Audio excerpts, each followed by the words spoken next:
रूस के शहर साइबेरिया के एक बर्फीले इलाके में आबादी से मीलों दूर एक बर्फीले सहारा में एक खूबसूरत और जवान लड़की एक लकड़ी से बने घर में अकेली रहा करती थी। एक रात जब बेहद ठंड थी और आसमान से बर्फ गिर रही थी तो अचानक दरवाजा जोर जोर से बजने लगा। लड़की जैसे ही दरवाजे पर पहुंची और दरवाजा खोला तो सामने एक बूढ़ा साधु खड़ा था जो ठंड से कांप रहा था। साधु को देखकर लड़की के चेहरे पर एक अजीब सा सुकून आ गया। साधु अभी लड़की से कहने ही वाला था कि मुझे एक रात अपने घर में रहने दो। इससे पहले ही लड़की ने साधु का हाथ पकड़ा और उसे घर के अंदर खींच लिया और अचानक लड़की साधु के बहुत करीब आ गई और दरवाजा बंद कर दिया। साधु एकदम पीछे हटा और कांपती हुई आवाज में बोला, अगर तुम्हारे घर में कोई मर्द है तो मुझे बस एक रात यहां रहने की इजाजत दे दो। लड़की बोली, हमारे घर में कोई मर्द नहीं है, मैं अकेली हूं, तुम मेरे साथ रात गुजार सकते हो? साधु बोला, नहीं नहीं, मैं अकेली जवान लड़की के साथ नहीं रह सकता। यह कहकर साधु दरवाजे की तरफ जाने लगा। साधु जैसे ही घर से बाहर निकला, लड़की पीछे से दौड़ती हुई आई और साधु ने पीछे से पकड़ लिया। नहीं, मैं तुम्हें जाने नहीं दूंगी, तुम मेरे साथ रात गुजार सकते हो। साधु ने लड़की को पीछे धक्का दिया। यह क्या बेहूदगी है? लड़की बोली, बर्फबारी हो रही है और इतनी रात को तुम्हें और कोई ठिकाना नहीं मिलेगा। तुम्हारे लिए यही बेहतर है कि चुपचाप अंदर आ जाओ। साधु, जिसके पास और कोई रास्ता नहीं था, डरते डरते लड़की के साथ घर के अंदर दाखिल हो गया। लड़की ने साधु को एक चादर दी और कहा, यहां इस बिस्तर पर सो जाओ। साधु बिस्तर पर लेट गया और सो गया। रात के आखिरी पहर जब साधु गहरी नींद में था, लड़की अपने बिस्तर से उठी और धीरे धीरे साधु के पास आकर बैठ गई। लड़की साधु को प्यार भरी निगाहों से देखती रही और अपने आप से कहने लगी, बहुत अरसे बाद एक उम्मीद जगी है। अब मुझसे और सब्र नहीं होता, अब मैं तुम्हें कहीं नहीं जाने दूंगी।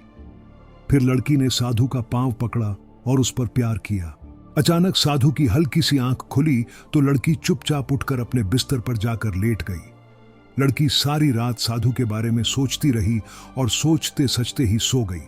सुबह जब साधु उठा तो उसने लड़की का शुक्रिया अदा किया और घर से निकलने लगा। अचानक लड़की ने साधु का रास्ता रोक लिया और कहा, नहीं, तुम आज यहां से मत जाओ। साधु बोला, यह क्या मजाक है, हटो रास्ते से। लड़की बोली, देखो, मैं एक जवान और खूबसूरत लड़की हूं, मेरे साथ एक रात और गुजार लो। साधु बोला, क्या उलझुलूल बक रही हो, मुझे जाने दो, रास्ते से हट जाओ। लड़की बोली, नहीं, तुम मुझे ऐसे खाली हाथ छोड़कर नहीं जा सकते। साधु बोला, क्या मतलब है तुम्हारा? लड़की बोली, मेरी खातिर बस एक रात और रुक जाओ, मेरा यहां कोई नहीं है। साधु बोला, अच्छा ठीक है, परेशान मत हो, मैं तुम्हारे लिए एक रात और रुक जाता हूं, इससे तुम्हारा दिल भी बहल जाएगा। यह सुनकर लड़की एकदम बहुत खुश हो गई और साधु को प्यार भरी निगाहों से देखने लगी। साधु बोला, मैं बाहर बर्फ का नजारा देख आता हूं। लड़की बोली, मैं भी चलती हूं। लड़की और साधु बर्फीले इलाके में घूमने के बाद शाम को घर वापस लौटे। घर आते ही साधु बिस्तर पर बैठ गया। लड़की भी साधु के बिल्कुल पास उसकी बगल में आकर बैठ गई। साधु ने कहा, अरे यह क्या बेशर्मी है, दूर हटकर बैठो। लड़की साधु की ओर करीब आ गई और उसका हाथ पकड़कर बोली, तुम सिर्फ मेरे हो। साधु ने एकदम झटके से हाथ छुड़ाया। तुम्हारा दिमाग ठीक है, ये क्या बोल रही हो? लड़की बोली, मैंने कहा ना, तुम बस मेरे हो। साधु ने गुस्से में अपनी चादर ली और ओढ़कर बिस्तर पर लेट गया। लड़की भी अपने बिस्तर पर जाकर लेट गई। रात के आखिरी पहर लड़की एक बार फिर उठी और साधु के पास आकर खड़ी हो गई।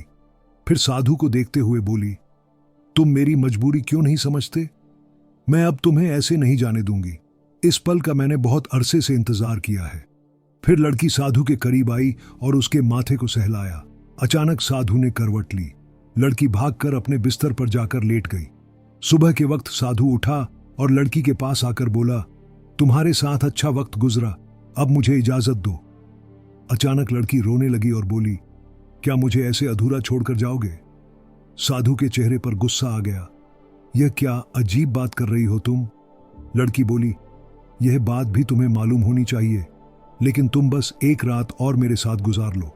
मेरा यहां कोई नहीं है, सिर्फ तुम हो साधु। जिसे लड़की की कोई बात समझ नहीं आ रही थी। उसने लड़की को एकदम धक्का दिया और कहा, मैं जा रहा हूं, मुझे और नहीं रुकना। लड़की ने भागते हुए घर का दरवाजा बंद कर लिया और कुंडी लगा दी। नहीं, तुम्हें मेरे साथ रुकना ही होगा।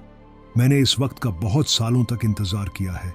अब मैं तुम्हें अपने आप से दूर नहीं जाने दूंगी। साधु चिल्लाकर बोला, आखिर तुम चाहती क्या हो? मुझे क्यों नहीं जाने देती? लड़की साधु के करीब आई और बोली, तुम मेरी आंखों में देखो, क्या मुझे देखकर तुम्हें कुछ महसूस नहीं होता? साधु बोला, अब मैं तुम्हारी कोई बात नहीं सुनूंगा। मुझे तुम्हारे इरादे ठीक नहीं लगते। दरवाजा खोलो और मुझे जाने दो। फिर लड़की साधु के पांव में गिर पड़ी और जोर जोर से रोने लगी। बस एक रात और रुक जाओ मेरे लिए, फिर तुम बेशक चले जाना। साधु ने कहा, अच्छा ठीक है, लेकिन अब यह आखिरी रात है। मैं यहां रुक जाता हूं, लेकिन सुबह होते ही निकल जाऊंगा। फिर मुझे हरगिज मत रोकना। साधु की एक और रात रुकने की बात सुनकर लड़की बहुत खुश हो गई और अचानक साधु से आकर लिपट गई। साधु ने उसे पीछे धक्का दिया और घर से बाहर निकल गया। कुछ वक्त बर्फीले इलाके में घूमने के बाद साधु घर वापस लौटा, जहां लड़की दरवाजे में खड़ी पहले से ही उसका इंतजार कर रही थी। लड़की ने साधु को देखा और दिल ही दिल में मुस्कुराने लगी। साधु जाकर बिस्तर पर बैठ गया। लड़की भी साधु के पास आकर बैठ गई और उसकी आंखों में देखती हुई बोली, क्या मुझे देखते हुए तुम्हें कुछ महसूस नहीं होता? तुम मुझे क्यों नहीं समझ पाते? साधु ने कहा, बस एक रात की बात है, कल मैं यहां से चला जाऊंगा, मुझे तंग मत करो। लड़की वहां से उठी और गुस्से में अपने बिस्तर पर जाकर लेट गई। साधु भी अपने बिस्तर पर लेट गया। जब रात हुई और साधु गहरी नींद में सो गया, लड़की अपने बिस्तर पर आंखें खोले लेटी रही। वह अपने आप से कहने लगी, आज आखिरी रात है। अगर आज भी इन्हें कुछ याद नहीं आया तो सब बर्बाद हो जाएगा। सुबह होने से पहले मुझे रात में ही कुछ ना कुछ करना होगा, वरना मैं जिंदगी भर के लिए यूं ही अकेली रह जाऊंगी। जब रात का आखिरी पहर था, लड़की अपने बिस्तर से उठी और साधु के पास गई। वो साधु के पास बैठकर बोली, आज मैं या तो तुम्हें एक बार फिर पालूंगी या हमेशा के लिए खो दूंगी। अब मुझे और वक्त जया नहीं करना। लड़की ने अचानक साधु को जगाया और उससे कहा, देखो आज आखिरी रात है, वक्त बहुत कम है, मैं तुम्हें सारी बात नहीं बता सकती। अगर बताई तो सब कुछ खत्म हो जाएगा। क्या तुम मुझसे कोई सवाल किए बिना मुझे अपने गले से लगा सकते हो? यह कहकर लड़की की आंखों में आंसू आ गए। लड़की के आंसू देखकर साधु को एक अपनापन सा महसूस हुआ। वह अपने आप को रोक ना पाया और बिना कुछ सोचे समझे लड़की को अपने गले से लगा लिया। जैसे ही साधु ने लड़की को गले से लगाया, लड़की खुशी से झूम उठी और अब कहानी का वह मोड़ आ चुका था, जहां कई सालों से बंधी जंजीरें टूटने वाली थीं। लेकिन अब वहां साधु नहीं था, वहां एक खूबसूरत और जवान लड़का था। जब उस लड़के और लड़की ने एक दूसरे को देखा तो दोनों एक दूसरे से लिपट गए। लड़की खुशी के मारे जोर जोर से चिल्लाने लगी, मैंने तुम्हें पा लिया, तुम मुझे एक बार फिर मिल गए हो।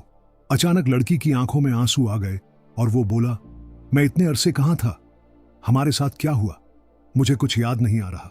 लड़की बोली, यह सब मेरा कसूर है, सब मेरी वजह से हुआ है, तुम्हें कैसे याद रहेगा? लड़का हैरानी से लड़की की तरफ देखने लगा। तुम्हारा कसूर कैसे और क्या हुआ?